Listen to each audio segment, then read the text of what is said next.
नमस्कार, one India Hindi में स्वागत है। मैं हूं राम विश्वकर्मा। उत्तर प्रदेश विधानसभा चुनाव में इस बार 34 मुस्लिम उम्मीदवारों ने फतह हासिल की है। जीतने वाले सभी मुस्लिम उम्मीदवार सपा और आरएलडी की टिकट पर ही मैदान में उतरे थे। 2017 के विधानसभा की तुलना में ये संख्या काफी ज्यादा है। जहां तक मुस्लिम उम्मीदवारों पर दांव लगाने की बात है तो उसमें बीएसपी और कांग्रेस भी पीछे नहीं रही।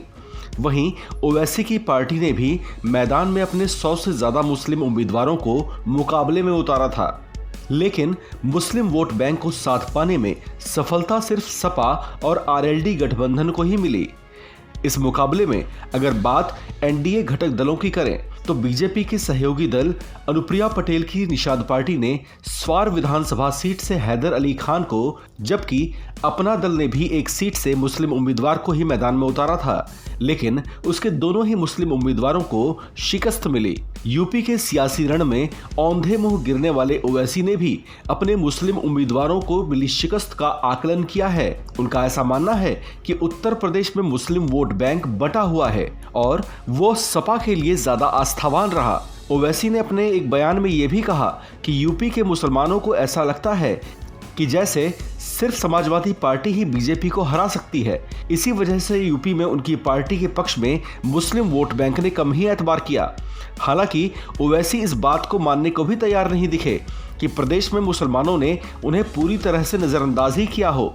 इलेक्शन कमीशन के आंकड़ों से समझा जाए तो ओवैसी की पार्टी को इन चुनाव में 0.49% वोट हासिल हुए हैं।